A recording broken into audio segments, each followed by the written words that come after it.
All of us have, at some point, encountered stupidity and felt the frustration it brings, whether in daily life, political discourse, or scrolling through social media. But what is stupidity, really? Is it merely a lack of knowledge, or does it go deeper than that? More importantly, why do some argue that it may be one of the most dangerous forces in the world? What makes people vulnerable to irrational choices, and how can we guard ourselves and our society against its effects? Exploring these questions can reshape our understanding of human behavior and offer powerful insights that could help build a wiser and more secure world.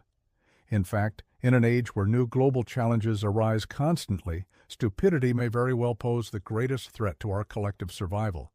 The concept is explored in a short but profound essay titled The Basic Laws of Human Stupidity, written by Italian economist Carlo Cipolla. Though it was first penned in English in 1976 as something of an intellectual joke shared among friends, its sharp observations quickly earned global attention. The essay was eventually published, translated into multiple languages, and distributed around the world, becoming a seminal piece on a subject many find uncomfortable yet fascinating. Cipolla approached stupidity not as mere ignorance, but as a pattern-driven force of behavior governed by its own internal logic, an idea that struck a powerful chord with readers everywhere. Rather than defining stupidity as a lack of intelligence or education, Cipolla proposed that stupidity follows fundamental and measurable laws. These laws, he argued, reveal how people repeatedly make decisions that not only defy common sense, but often harm both themselves and those around them. More alarmingly, he warned that when a stupid person gains access to power, the damage they can do increases exponentially. Bureaucrats, politicians, and military leaders are not exempt from this classification, and in many cases, their influence only amplifies the consequences of their poor judgment. To lay the foundation of his theory, Cipolla divided people into 4 behavioral categories. The first group he labeled the helpless, the second the intelligent, the third the bandits, and the fourth and most dangerous, the stupid. He based these categories on how a person's actions affect themselves and others, whether positively or negatively. According to this framework, intelligent people create mutual benefit. They help others while also helping themselves. Helpless people often contribute positively to others, but do so at their own expense, usually due to naivety. Bandits, on the other hand, prioritize their own gain even if it means harming others. And finally, the stupid, those who cause harm to others while gaining nothing in return, and sometimes even hurting themselves in the process. Cipolla concluded that intelligent individuals are essential for the advancement of society, and that helpless people should align themselves with the intelligent to maximize collective well-being. Bandits, though self-serving, are at least rational in their pursuit of benefit. But stupid people create a net loss for everyone involved, acting against the interests of society and themselves without any clear reason.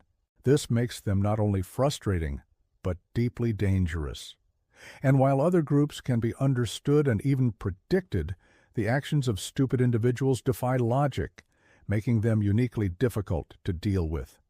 To fully grasp Cipolla's argument, it's crucial to understand his 5 basic laws of human stupidity. The first law states that we inevitably underestimate the number of stupid people around us. Most of us believe stupidity exists only on the margins of society, but this belief ignores the widespread nature of irrational behavior. Cipolla argued that societies tend to function despite, not because of, a rational majority, and this illusion hides just how prevalent stupidity truly is. The second law asserts a profoundly unsettling truth. The probability that a person is stupid is completely independent of any other characteristic they might have. In other words, stupidity is no respecter of wealth, education, beauty, profession, or social status. It doesn't matter whether someone graduated from an elite university, leads a major corporation, looks like a movie star, or speaks eloquently in public. None of these attributes can shield a person from the affliction of stupidity. In Cipolle's view, stupidity is distributed across humanity as randomly and as naturally as eye color or height. You'll find it in the boardroom as easily as in the street, in the most prestigious institutions, as well as the most humble communities. This realization is particularly uncomfortable because it confronts a deeply rooted assumption many of us carry without realizing it. The belief that intelligence, or at the very least, sound judgment, must naturally accompany certain markers of success. We assume that someone in a high office must be competent, that someone wealthy must be clever, that someone attractive must also be insightful. This cognitive bias is known as the halo effect, a psychological tendency to project a person's perceived strengths in one area onto their entire personality. If someone looks the part or sounds confident, we assume they must know what they're doing. Cipolla challenged this illusion head-on. He argued that this comforting belief is not only inaccurate, it is dangerously misleading. By assuming that people in positions of influence are naturally wise or capable, we often hand power and trust to individuals whose actions may be impulsive, short-sighted, or downright foolish. The reality, Cipolla warned, is much more complicated and far more dangerous. Intelligence and stupidity are not always visible on the surface, and failing to see this makes society vulnerable. The third law of human stupidity takes this a step further by offering a clear definition of what it means to be stupid. A stupid person, Cipolla writes, is someone whose actions cause harm to others while bringing no benefit to themselves, and often even causing harm to themselves in the process. This definition is critical because it separates stupidity from mere malice or selfishness. A criminal or manipulator, while morally questionable, still behaves in a self-interested way. They calculate their moves. They plan for gain, even if it's at the expense of others.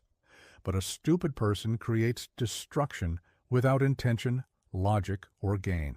They might derail a project out of confusion, ruin a relationship without understanding why, or make a decision that ends in disaster for everyone involved, including themselves.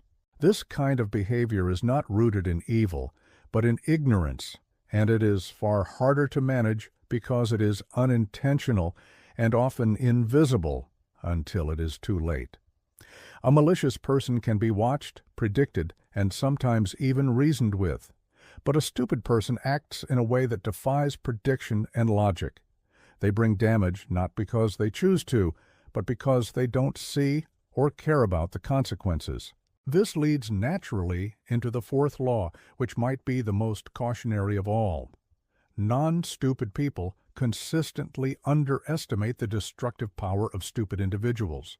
In our daily lives, we assume that stupidity is a minor inconvenience, something we can ignore, laugh off, or manage with enough patience and explanation.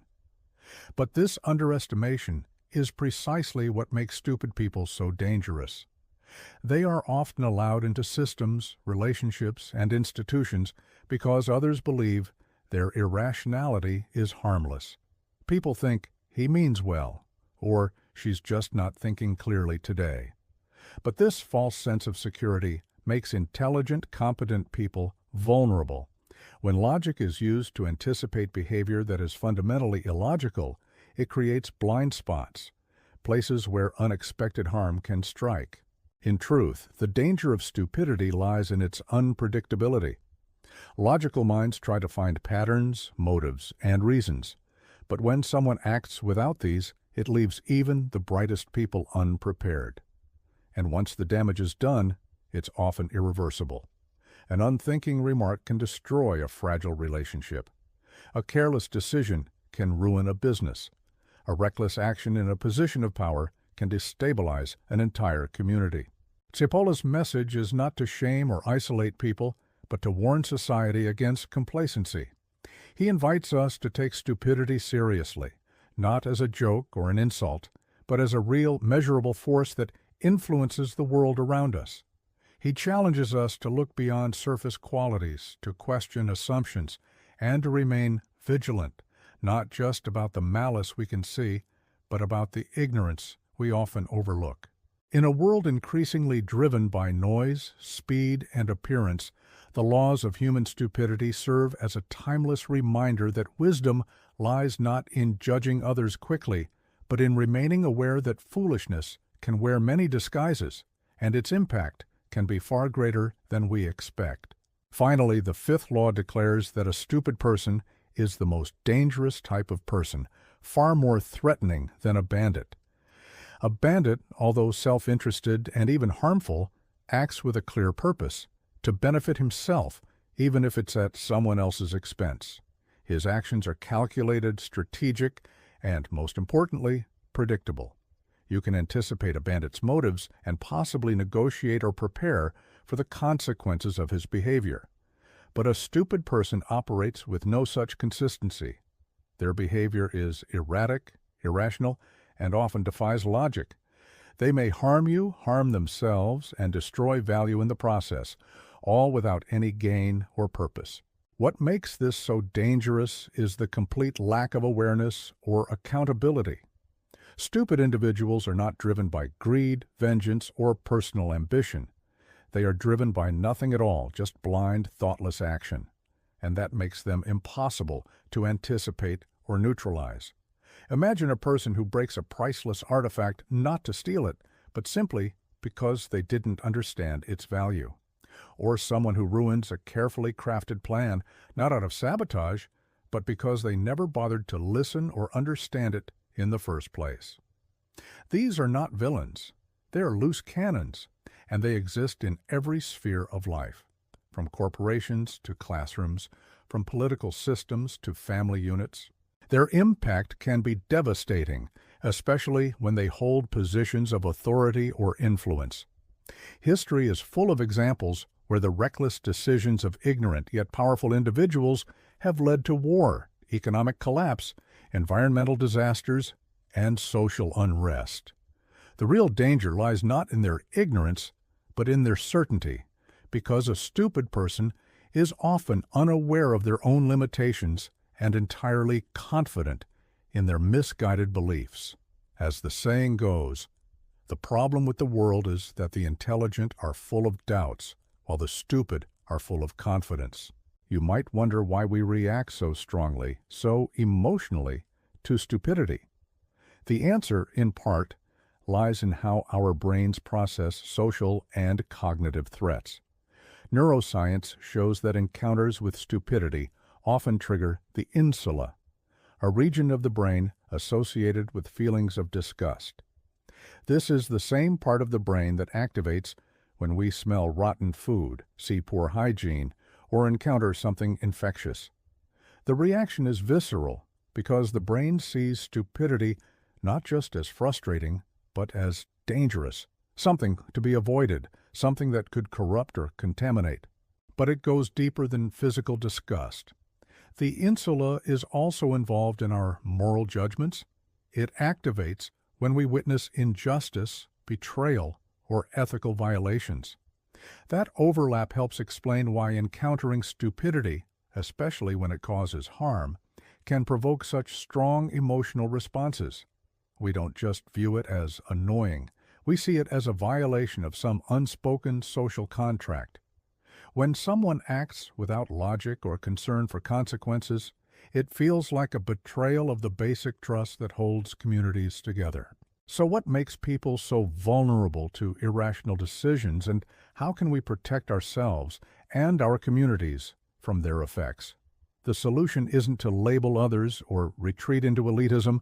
Rather, the answer lies in building a culture that values critical thinking, self-awareness, and intellectual humility. Education systems must go beyond rote memorization and focus on teaching how to think, not just what to think. We need to cultivate skills in analysis, logic, skepticism, and emotional regulation from an early age. Our media institutions must take greater responsibility in resisting the temptation of sensationalism, misinformation, and polarization. People should be empowered to question, to reason, and to evaluate sources, not just absorb narratives blindly.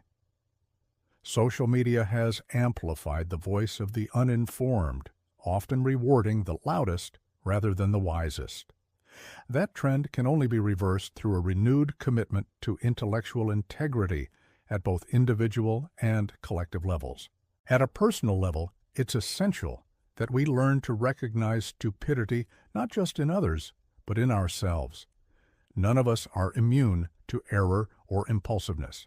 We all have blind spots, and the first step toward avoiding stupidity is admitting that we, too, are capable of it. Cultivating emotional intelligence allows us to respond to ignorance with patience, not just anger, with strategy, not just complaint. We must be willing to challenge our own assumptions, listen more, and react less. By fostering a mindset that values reflection over reaction and wisdom over noise, we can build communities that are more resilient, more rational, and ultimately more humane. It's not about silencing the stupid, it's about amplifying the thoughtful. In a world increasingly shaped by fast information and fleeting opinions, choosing reason, patience, and truth is a revolutionary act. Thank you for watching. If this video brought you value, please take a moment to subscribe, like, and share your thoughts in the comments. We love hearing from thoughtful viewers like you. Your support helps us grow and create more content that inspires awareness, wisdom, and change. Until next time, stay wise, stay aware, and never stop questioning.